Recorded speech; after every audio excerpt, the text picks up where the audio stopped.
Ibadah kita pagi ini dilayani oleh Pendeta Diana Bakri, Majelis Jemaat yang bertugas Penatua Gigi, Penatua Sumarno, Penatua Laurina, Penatua Teddy, Penatua Lena, dan Penatua Hendrata. Pemandu pujian oleh Saudara Agra dan Ibu Yurita, pengiring pujian Ibu Nindita dan Saudari Natasha, pengisi pujian dari Paduan Suara GKI Bekasi Timur, pendoa Ibu Dian, multimedia dan sound system Bapak Yosep, Saudari Livia, dan Bapak Richard. Majelis dan Jemaat Cipinang Elok mengucapkan banyak terima kasih atas pelayanan Bapak, Ibu, dan Saudara-saudari. Demikianlah warta minggu ini. Terima kasih atas perhatian Bapak, Ibu, Saudara-saudari sekalian. Sebelum memulai ibadah, marilah kita siapkan hati dan pikiran kita dengan bersaat teduh sejenak.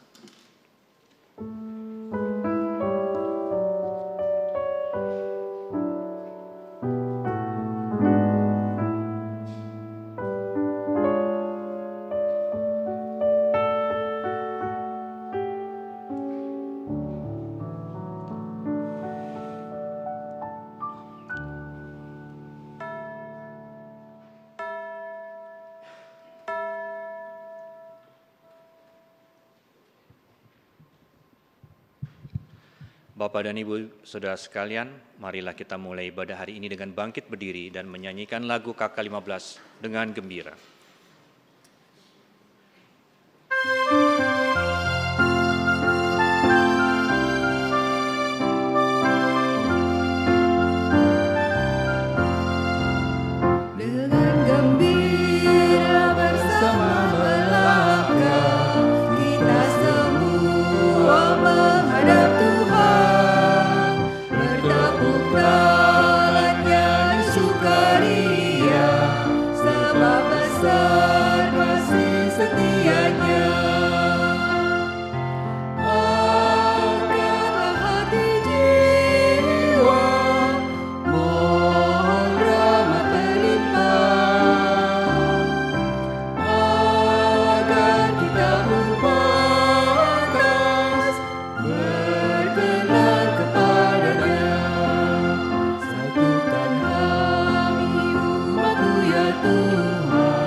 Jadi, karena pertolongan kita adalah dalam nama Tuhan yang menjadikan langit dan bumi.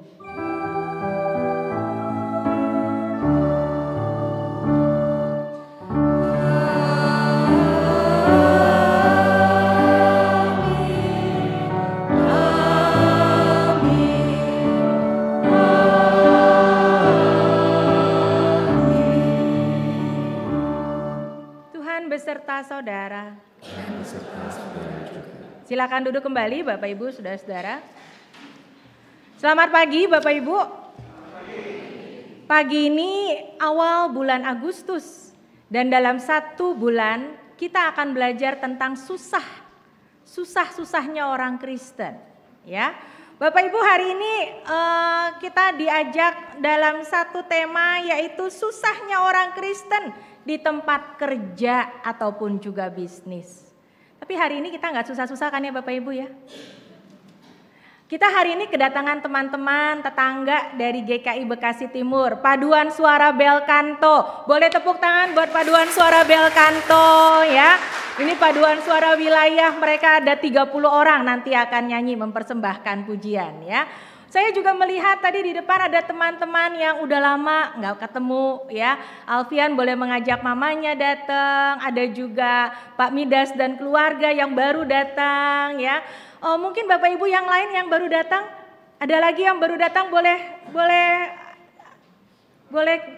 kepala tangannya diangkat. Wah, cukup banyak ya. Terima kasih. Terima kasih buat datang di GKI Cipinang Elok hari ini. Dan kita bersyukur bersama karena kita boleh ada dalam penyertaan Tuhan. Sama seperti Nats yang mengajak kita mengawali ibadah kita. Mazmur 7 ayatnya yang ke-17. Aku hendak bersyukur kepada Tuhan karena keadilannya dan bermazmur bagi nama Tuhan yang maha tinggi. Ya Bapak Ibu, sekalipun hidup kita tidak selalu senang, tidak selalu gembira, tadi kita nyanyinya dengan gembira ya, tapi kita mau bilang badai sekalipun akan berlalu bersama Tuhan. Bila badai hidup menerpamu.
Kadang-kadang susah itu enggak dicari datang sendiri. Badai hidup bisa menerpa kita. Tapi kata lagu yang tadi kita nyanyikan, yang kita juga imani, benar kan ya Bapak Ibu ya? Nyanyinya pakai iman kan Bapak Ibu? Nah, Biarpun ada badai, tapi ada kasih setia Tuhan yang melindungi kita. Cuma, coba kalau ditanya, dalam doa kita lebih banyak mengeluh, berkeluh kesah, atau lebih banyak bersyukur? Mengeluh. Nah, hari ini kita juga mau diajak datang berdoa, mengaku sama Tuhan. Kita kebanyakan mengeluh. Mengeluh di tengah pekerjaan. Betul nggak Bapak Ibu? Kalau nggak punya kerjaan, mengeluh juga nggak? Mengeluh juga, ya. Jadi kerja susah, nggak kerja lebih susah lagi, betul? Mari kita datang kepada Tuhan. Bapa yang baik, kami datang sebagai anak-anak-Mu. Kami bersyukur karena kasih setia Tuhan yang ada dalam hidup kami. Sekalipun Tuhan mengizinkan ada badai. Dan saat ini kami juga mau datang karena kami bersyukur Engkau memberi kami kekuatan di tengah segala keadaan. Hari ini kami juga datang memohon ampun kepadamu. Karena banyak kali hidup kami diisi keluhan. Banyak kali hidup kami diisi dengan segala hal yang membawa kami untuk melihat yang jelek-jelek. Tuhan, ampunilah kami. Mampukan kami untuk selalu melihat ada matahari, ada pelangi, ada kebaikan. Sekalipun di tengah-tengah berbagai situasi yang membuat kami tidak selalu nyaman. Ampuni kami ya Tuhan, di tengah keluarga, kami juga sering membawa keluhan, kemarahan, kejengkelan kami, dalam kata-kata kami, dalam sikap kami kepada anggota keluarga. Orang-orang yang ada di rumah kami kadang-kadang harus menerima hal-hal yang tidak menyenangkan, yang keluar dari pikiran, hati, dan sikap hidup kami. Ampuni kami ya Tuhan. Kami juga mohon ampun untuk segala hal yang kami ucapkan, baik itu lewat pikiran kami ataupun juga spontan karena emosi kami. Kami datang kepadamu dan mengaku, inilah kami anak-anak-Mu ya Bapa. Ampunilah kami dan kasihanilah kami. Di dalam Yesus kami berdoa dan kami memohon. Amin. Jikalau Tuhan tidak menebus kita, maka kita tidak disebut anak-anak-Nya. Kita tidak berani untuk datang menghadap Tuhan. Dalam kerendahan kita mensyukuri dan kita menyanyikan lagu ini. Jikalau Tuhan tidak menebusku. Di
Mari kita bangkit berdiri.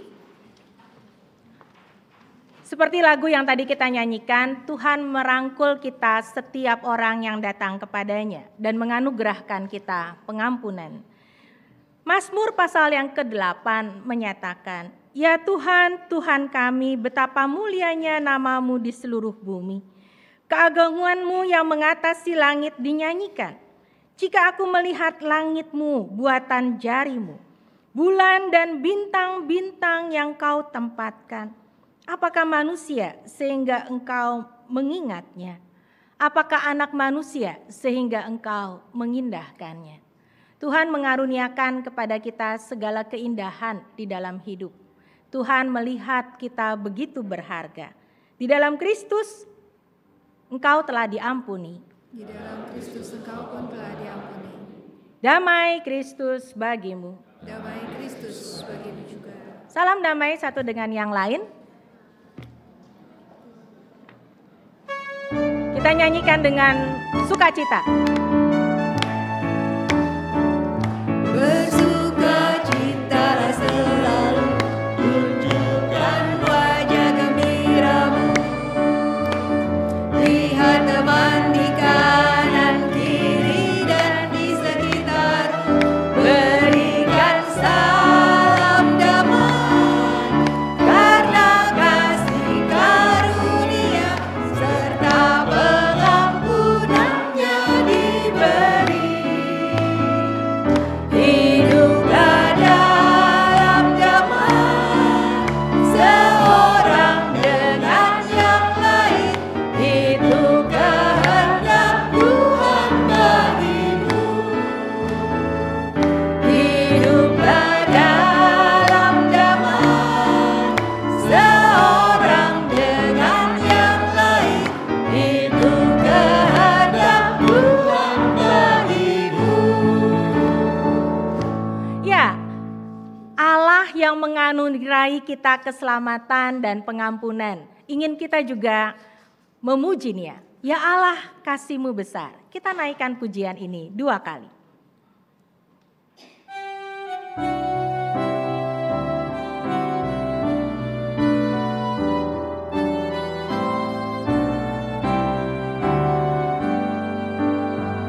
Ya Allah, kasih-Mu besar, lebih besar dari segala, tiada terduga dalamnya, tiada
Kita bersyukur untuk kasih Allah yang besar, yang mengajak kita untuk mengasihi Dia dan sesama kita.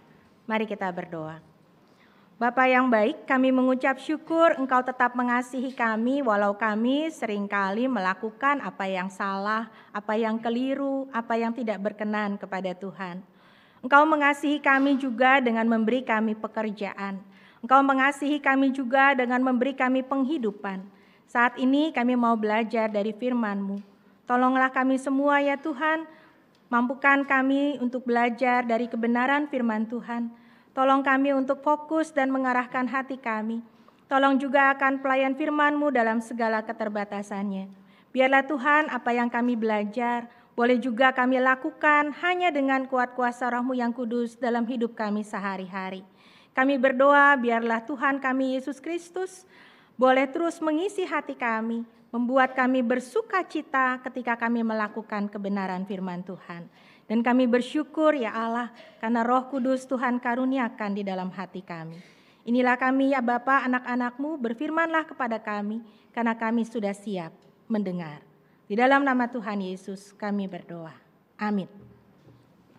Iya Bapak Ibu, saudara-saudara, hari ini kita diajak memperhatikan Daniel. Daniel pasal 6. Saya akan membacakan mulai ayat pertama sampai ayat 3, lalu dilanjutkan ayat 10, kemudian ayat 25 sampai 28. Lembaga Alkitab Indonesia memberi judul Gua Singa untuk perikop Daniel pasal 6. Demikianlah firman Tuhan. Darius orang Media menerima pemerintahan ketika ia berumur 62 tahun. Dan berkenanlah Darius mengangkat 120 kepala daerah atas kerajaannya. Mereka akan ditempatkan di seluruh kerajaan. Membawahi mereka diangkat pula 3 pejabat tinggi. Dan Daniel salah satu dari ketiga orang itu.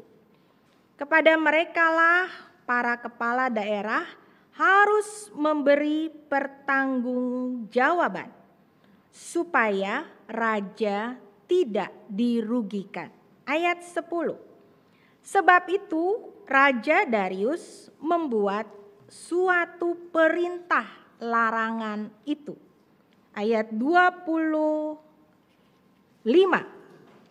Raja memberi perintah.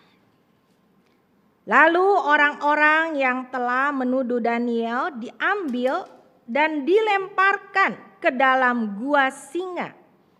Baik mereka maupun anak-anak dan istri-istri mereka. Sebelum mereka sampai ke dasar goa itu, singa-singa itu sudah menerkam mereka, bahkan meremukkan tulang-tulang mereka. Kemudian Raja Darius mengirim surat kepada orang-orang dari segala bangsa, suku bangsa, dan bahasa yang mendiami seluruh bumi, bunyinya. Bertambah-tambahlah kiranya kesejahteraanmu. Bersama ini aku memberi perintah bahwa di seluruh kerajaan yang aku kuasai, orang harus takut dan gentar kepada Allah Daniel. Sebab dialah Allah yang hidup, yang kekal untuk selama-lamanya. Pemerintahannya tidak akan binasa dan kekuasaannya tidak akan berakhir. Ia melepaskan dan menyelamatkan, mengadakan tanda dan mujizat di langit dan di bumi. Dialah yang telah melepaskan Daniel dari cengkraman singa-singa. Sampai demikian jauh pembacaan Alkitab kita. Yang berbahagia adalah setiap orang yang memelihara firman Tuhan, memberlakukannya tiap-tiap hari. Haleluya.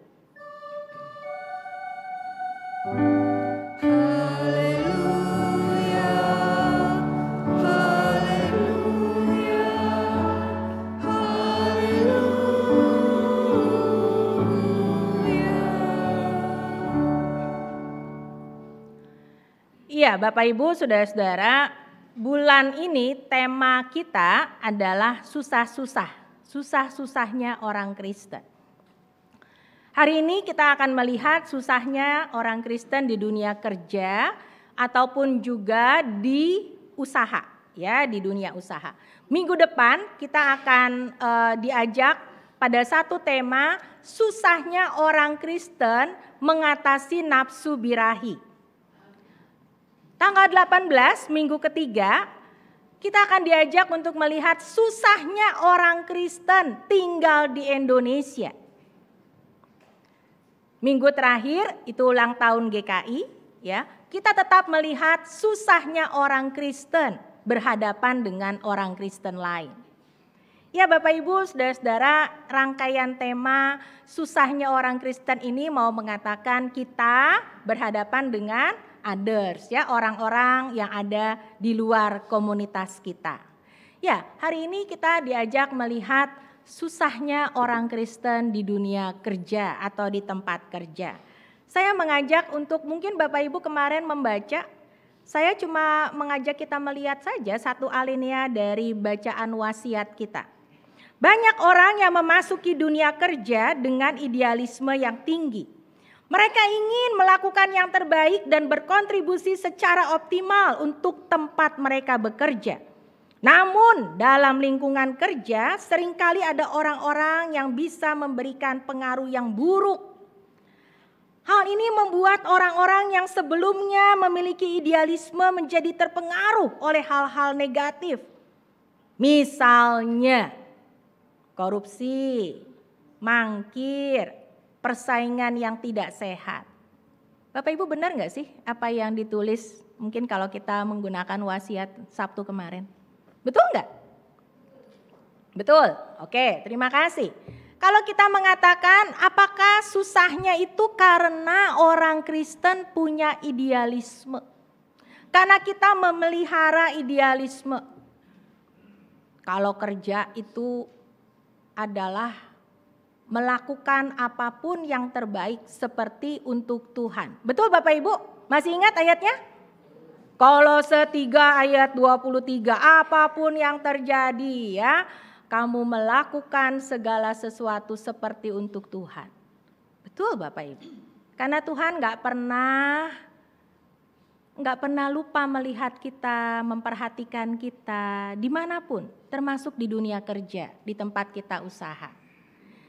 Nah Bapak Ibu, waktu ketemu tema ini 2 minggu lalu, saya ingat, saya mulai kepingin melihat susahnya gimana. Saya mengajak, nggak banyak sih, paling mungkin 20 orang. Saya membuat angket kecil untuk 20 orang. Ya. Beberapa pertanyaan yang coba saya ajukan di dalam angket kecil itu. Mungkin Bapak Ibu ada yang sempat saya WA ya untuk angket kecil ini. Dan terima kasih buat respon Bapak Ibu ya. Yang pertama, saya mengajak kita melihat adakah kendala atau pergumulan di tempat kerja karena Anda seorang Kristen. Ada yang jawab tiga-tiganya nih ya. Ada yang memang bilang ada yang bilang oh enggak pernah ada ya. Tapi ada yang bilang ya pernah ada lah. Kira-kira 20 orang masing-masing punya jawaban. Pernah ada, tapi ada juga yang tidak ada ya. Lalu ketika ini pertanyaan awal kemudian saya mencoba mendalami. Kalau begitu kira-kira ada karena masalah seputar apa? Tadi kan kita bilang ya, kita mau jadi orang Kristen dimanapun, kita ingat Tuhan kita melihat apapun yang kita perbuat. Nah, saya lanjut dengan pendalaman sedikit pertanyaan ini. Apakah di tempat kerja itu yang jadi pergumulan saudara adalah ketika jadi orang Kristen tuh ya jabatannya gak naik-naik. Atau ketika jadi orang Kristen tapi disuruh bohong. Disuruh gak jujur. Apalagi ini soal keuangan. Anggaran yang di markup. Atau soal lain. Nah Bapak Ibu ini juga ada yang jawab ya. kebanyakan menjawab yang A. Tapi ada juga mungkin dalam perannya ada yang menjawab yang B atau bahkan yang C. Ya Bapak Ibu Saudara-saudara, tanggung jawab orang Kristen. Tuannya selalu melihat ya di atas atau dimanapun kita, ya Tuhan selalu melihat. Ya, dari dalam hati kita juga Tuhan melihat, ya. Tapi kita juga berhadapan dengan bos kita juga melihat, ya. Bagaimana performa kita, apa yang kita kerjakan, bagaimana hasil kerja kita. Nah, mau taat sama bos yang kelihatan atau sama Tuhan? Biasanya kita pilih mana Bapak Ibu? Bener, kita masih jujur ya, masih butuh pekerjaan ya Pak ya. Jadi ada bos yang kelihatan, gimana dong ya. Walaupun mungkin gak ABS ya Pak ya, gak asal bos senang. Tapi kita harus secara real mungkin bilang, aduh gimana nih ya, bosnya suruhnya begini. Nah Bapak Ibu, ini mungkin juga menjadi pergumulan kita, susahnya kita. Ya, tapi saya kemudian lanjut lagi nih. Pertanyaan ketiga, sebenarnya ini pertanyaan kedua, tapi tadi kan pendalaman dari yang pertama. Jadi pertanyaan kedua, ini saya tanya lebih dalam, tapi nggak ada satupun yang menjawab sebenarnya. Kalau ditanya, pernahkah Anda akan berusaha berhenti karena nggak mau susah kan? Atau pindah kerja karena pergumulan itu? Kebanyakan sih jawabnya memang enggak. Tapi ada juga yang bilang pernah. Nah Bapak Ibu Saudara-saudara, ini mungkin pergumulan kita. Memang betul dunia tidak selalu membuat kita nyaman. Ya. Di tengah-tengah hidup harus menjaga iman, kita harus berhadapan dengan kondisi dunia yang kadang-kadang itu justru beda banget dari tanggung jawab iman. Nah Bapak Ibu Saudara-saudara, sebenarnya disinilah kita harus mengatakan kita membutuhkan hikmat, kita membutuhkan Tuhan. Ya. Dalam segala keadaan kita juga tetap melihat ada yang harus kita atasi dengan pertolongan Tuhan. Kalau saya ingat bukan soal belajar berpikir putih hitam, tetapi di dalam kehidupan kadang-kadang kita harus mencari yang paling rada putih di tengah-tengah yang rada abu-abu. Betul Bapak Ibu? Ya.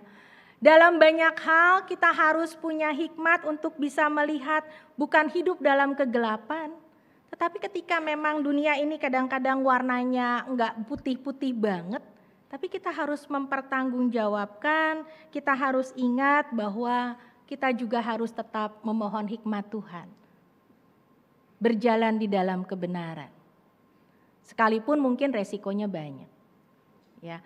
Jadi saya juga menghargai kalau teman-teman yang menjawab dengan mengatakan, kalaupun saya punya pergumulan saya enggak mau loh berhenti kerja. Saya enggak pernah terpikir untuk berhenti kerja. Ya. Karena memang kita berada di dalam kenyataan hidup, kita perlu kerja, kita perlu juga penghidupan. Ya. Nah Bapak Ibu Saudara-saudara, sebenarnya bukan cuman kita yang susah, kita juga tahu ada susahnya Daniel. Nah hari ini bagian Alkitab mengajak kita bukan untuk melihat kisah Daniel di Goa Singa yang bagaimana, mungkin yang kita udah hafal dari masih sekolah minggu. Tapi kita coba melihat Daniel sebagai seorang yang bekerja. Ya. Di ayat pertama sampai ketiga dikatakan ada seorang media dan ini namanya bosnya Darius. Ya.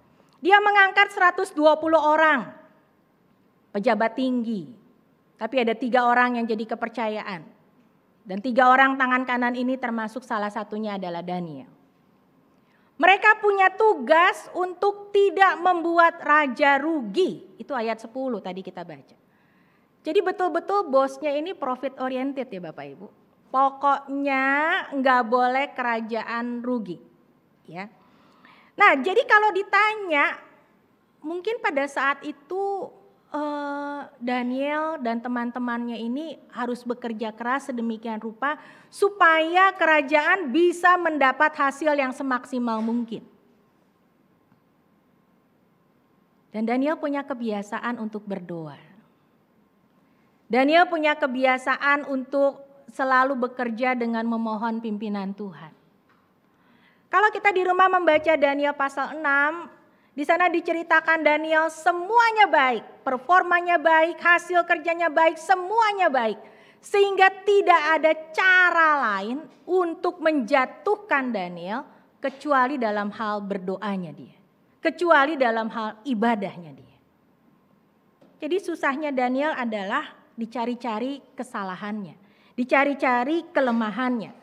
Dan ini oleh teman-teman yang berusaha menjatuhkan dia.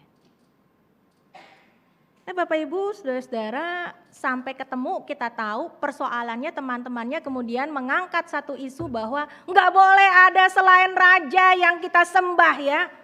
Nggak boleh ada orang yang beribadah kepada Allah atau siapapun selain bos Darius. Ini undang-undang. Dan mereka menawarkan untuk raja menandatangani undang-undang itu. Bapak Ibu Saudara, sampai di sini kita akan mengatakan memang persoalannya adalah susahnya Daniel ini sesuatu yang dicari-cari.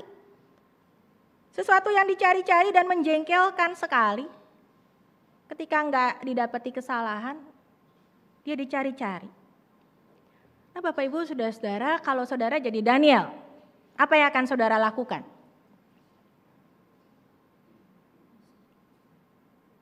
Alkitab menceritakan bahwa Daniel punya satu sikap. Dia tidak mengalami bahwa oh iya ya dilematis nih, udah bosnya orang asing, gimana dong ceritanya? Ikut aja deh apa kata undang-undang. Ya undang-undangnya dibuat berdasarkan sesuatu yang gak fair sih, tapi apa boleh buat? Hukumannya soalnya nanti masuk goa singa. Daniel tidak berpikir seperti itu. Daniel tidak melihat bahwa ini suatu pilihan yang dilematis yang membawa dia untuk akhirnya bingung, terombang-ambing. Enggak. Kalau kita membaca di dalam Alkitab, kita menemukan di sana Daniel terus aja konsisten. Apa yang dilakukan Daniel?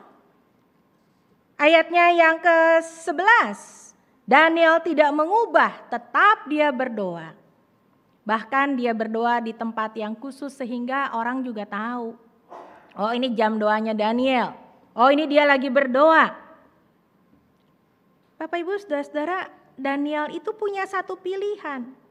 Sekalipun ada undang-undang, sekalipun ada larangan, tapi dia punya kebiasaan yang sudah dia tanamkan sendiri. Tertanam di dalam takut akan Tuhan. Tertanam di dalam hidup yang akrab dengan Tuhan. Tertanam di dalam persekutuan dengan Tuhan. Dan ini kebiasaan yang baik. Ketika dia berhadapan dengan situasi yang kadang-kadang tidak fair, menjengkelkan, situasi apapun, Daniel punya kebiasaan baik yang terus dia pelihara. Dan ini nih, gak ada yang bisa lawan. Ya, bagaimana dia memelihara kebiasaan baik itu, dia terus tertanam dan melakukan kebiasaan baik. Dan dia buktikan juga dengan hasil kerjanya, performanya. Nah, pada saat itulah kita diajak melihat Daniel memang memilih tidak terombang-ambing. Dia punya sikap memelihara kebiasaan baik. Bapak Ibu, ketika jadi Daniel tidak reaktif. Wah, teman-teman gue nih ngerjain nih ya. Lalu dia menjadi marah. Enggak. Alkitab tidak mencatat itu. Atau dia mau bilang ini bos apa-apaan sih bikin peraturan yang enggak. Enggak. Daniel tetap saja memelihara kebiasaannya. Dia punya nilai-nilai tersendiri. Mungkin kalau kita bilang ya anjing menggonggong kafilah berlalu. Daniel punya sikap pokoknya saya mau tetap beribadah kepada Tuhan. Bosnya melarang, undang-undang ada, tetap aja dia beribadah kepada Tuhan. Dan dia melakukan ini sebagai sesuatu yang baik. Jadi saudara-saudara, Kita belajar apa dari yang tadi kita baca? Susah ketika saudara dan saya diombang-ambingkan oleh situasi. Susah ketika saudara dan saya tidak punya nilai-nilai yang menjadi dasar kita, penghayatan iman kita, lalu kita jadi terombang-ambing.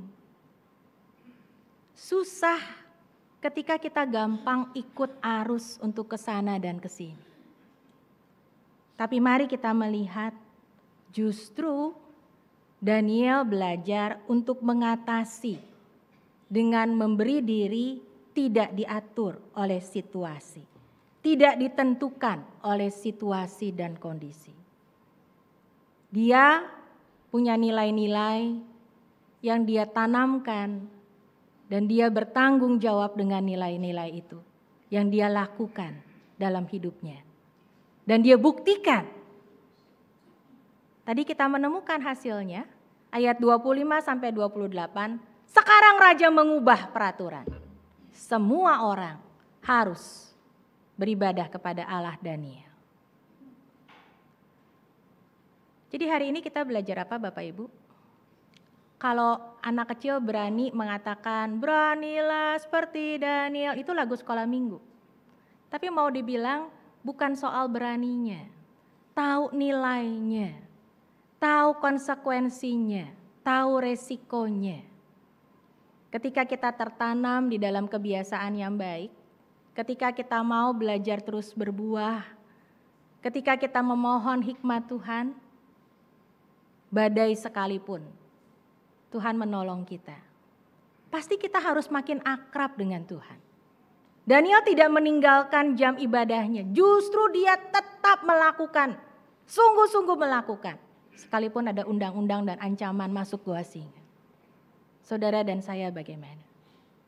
Periksa kembali hubungan kita dengan Tuhan. Lingkungan kita tidak selalu nyaman, tetapi relasi kita dengan Tuhan menentukan untuk kita bereaksi terhadap lingkungan kita. Tuhan menolong kita. Amin.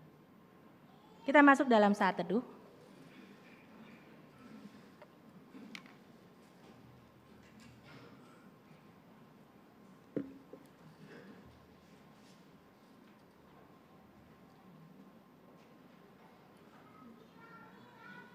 Paduan suara bel kanto dari GKI Bekasi Timur akan mempersembahkan pujian.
Marilah kita bersama-sama dengan umat Allah di masa lalu, masa kini dan masa depan, kita mengucapkan pengakuan iman rasuli demikian. Aku percaya kepada Allah, Bapa yang Maha Kuasa, Halik langit dan bumi, dan kepada Yesus Kristus, Anaknya yang tunggal Tuhan kita, yang dikandung dari Roh Kudus, lahir dari anak darah Maria, yang berita sengsara di bawah pemerintahan Pontius Pilatus, disalibkan, mati dan dikuburkan, turun dalam kerajaan maut.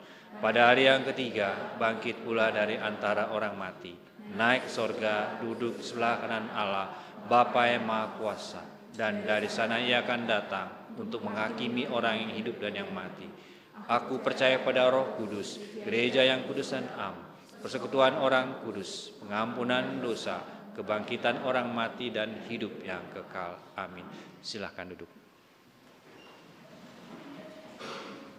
Mari kita berdoa, kita datang dalam doa syafaat kita.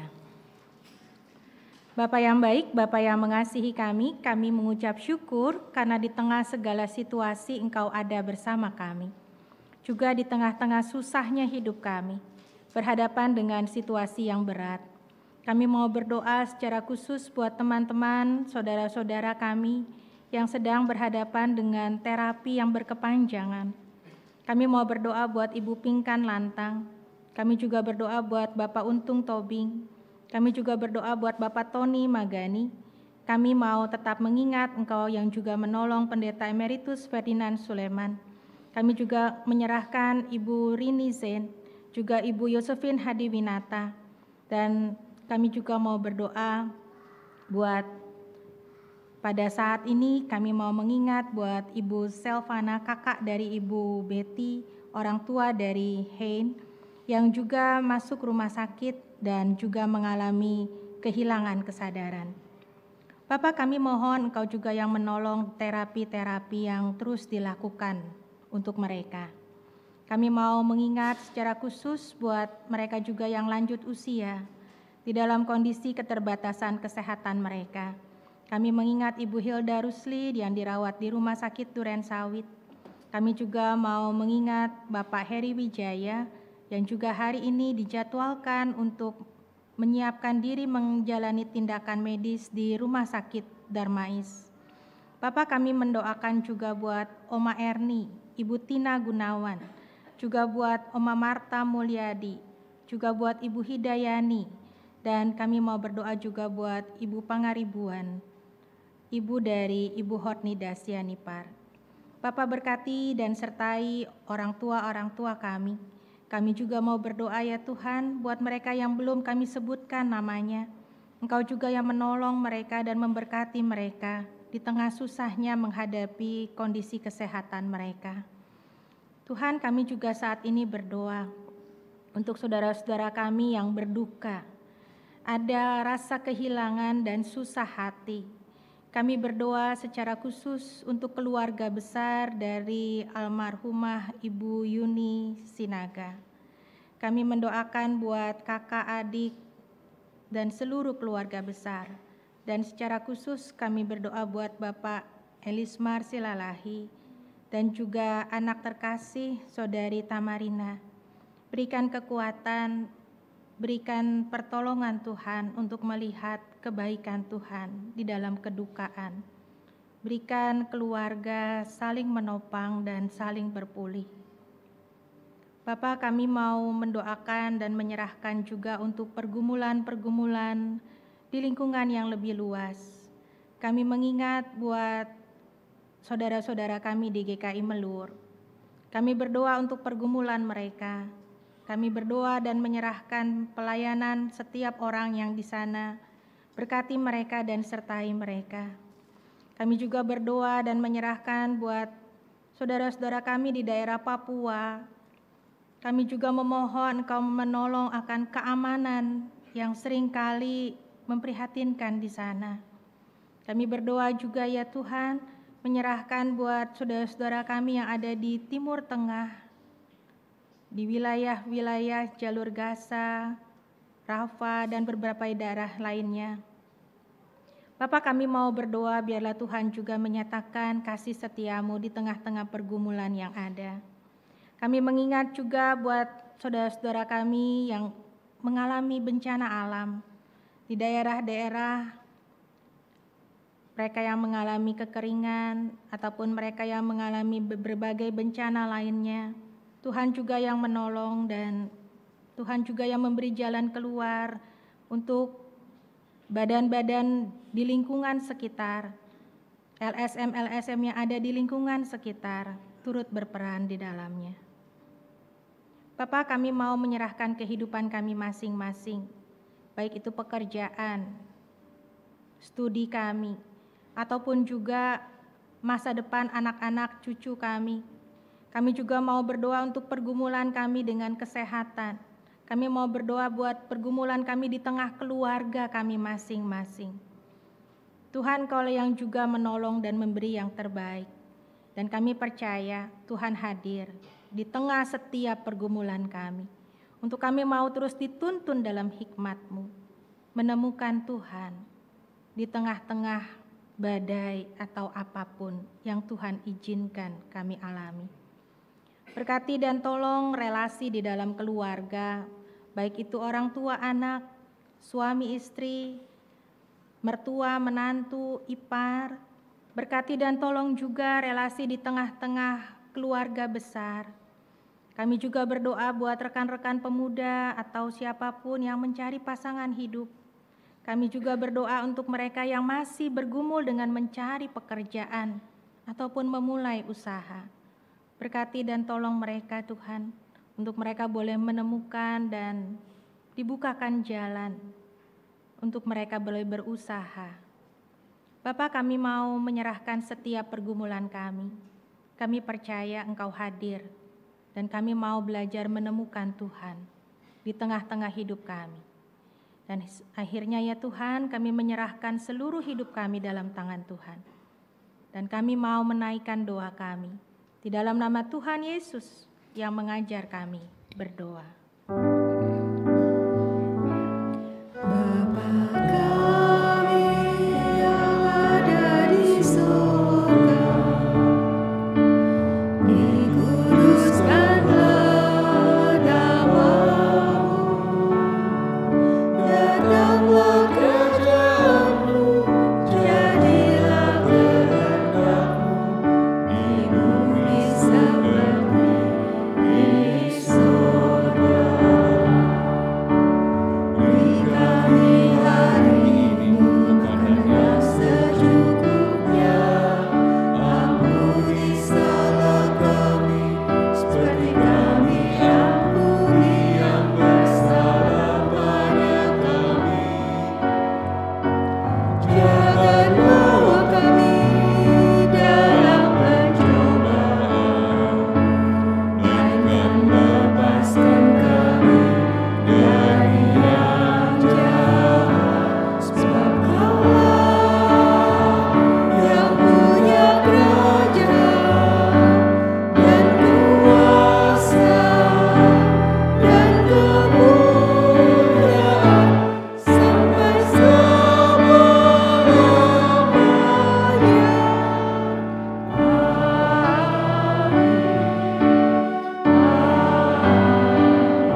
Bapak dan Ibu terkasih dalam Kristus, firman Tuhan mengantar kita masuk dalam liturgi persembahan. Nas persembahan diambil dari 1 Timotius 4 ayat yang ke-12. Jangan seorang pun menganggap engkau rendah karena engkau muda. Jadilah teladan bagi orang-orang percaya dalam perkataanmu, dalam tingkah lakumu, dalam kasihmu, dalam kesetiaanmu, dan dalam kesucianmu. Dalam tiap ibadah bersama, persembahan akan kita edarkan lewat kantong persembahan. Bila Bapak dan Ibu memilih sarana transfer, maka tidak dibatasi pada hari Minggu. Persembahan dapat dikirimkan ke rekening gereja sebagai berikut.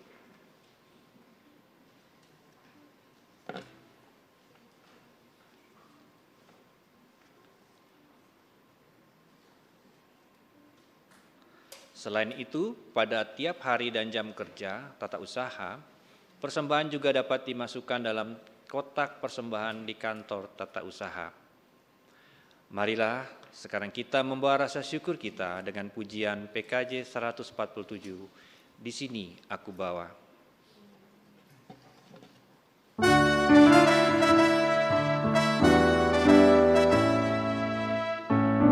Di sini aku bawa Tuhan, persembahan hidupku semoga berkenan. Berapakah nilainya Tuhan dibandingkan berkat-Mu yang Kau limpahkan?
mari kita bangkit berdiri dan menyanyikan baitnya yang ketiga.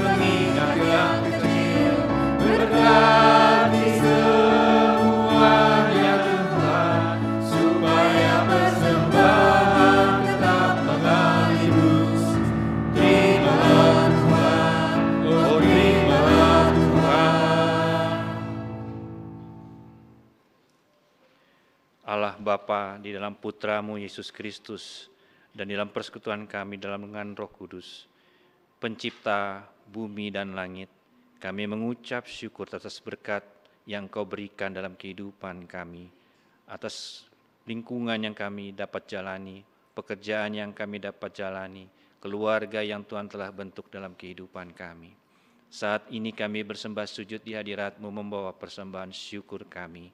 Terimalah ya Tuhan, jadikanlah itu menjadi persembahan yang berkenan di hadirat-Mu. Pakailah sesuai dengan rencana dan kehendak-Mu di dalam kehidupan jemaat-Mu di tempat ini. Dan ketika kami kembali ke rumah kami masing-masing, kami menjadikan diri kami persembahan yang kudus, hidup dan berkenan di hadirat-Mu. Terima kasih Bapa dalam surga. Terimalah ucapan syukur kami ini yang kami naikkan di dalam nama Putra-Mu yang kudus, Tuhan kami Yesus Kristus. Amin.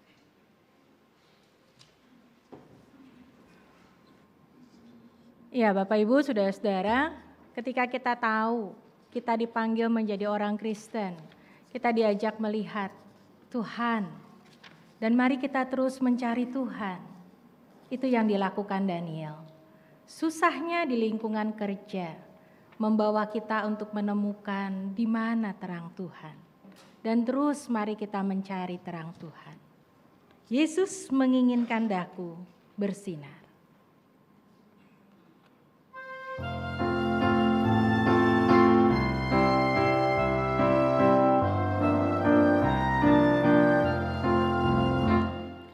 Yesus menginginkan daku bersinar baginya,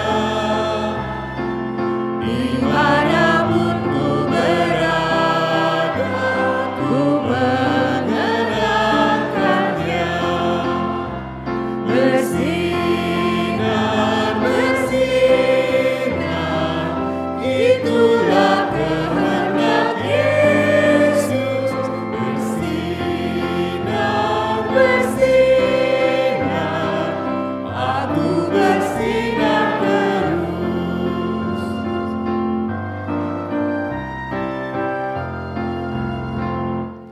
Yesus menginginkan daku menolong orang lain, manis dan sopan selalu ketika ku bermain. Bersinar, bersinar, itulah kehendak Yesus. Bersinar, bersinar, aku bersinar terus. Mari saudara mengarahkan hati kepada Tuhan. Kami mengarahkan hati kami kepada Tuhan. Jadilah saksi Kristus, Syukur kepada Allah, terpujilah Tuhan. kini dan selamanya. Ibadah kita lanjutkan dalam hidup kita sehari-hari dengan berkat Tuhan yang mengiringi kita.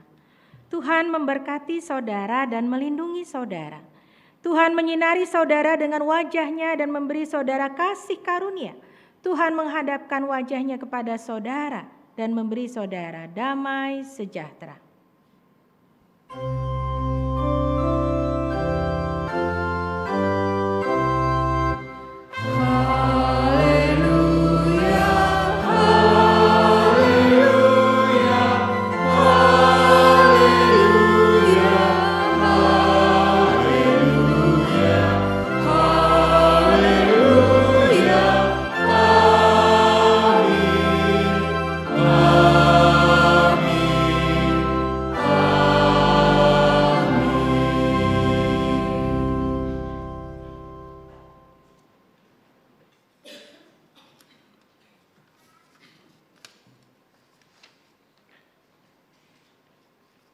Mari kita menyanyikan KK 583 bait yang ketiga.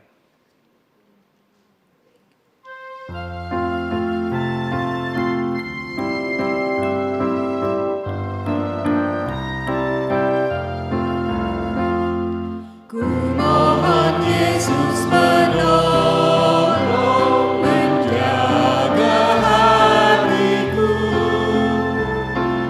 agar bersih dan bersinar meniru Tuhanku. Bersinar, bersinar,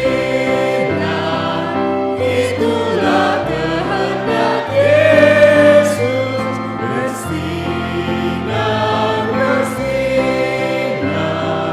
aku bersinar terus. Kebaktian telah selesai, marilah kita bersatu teduh.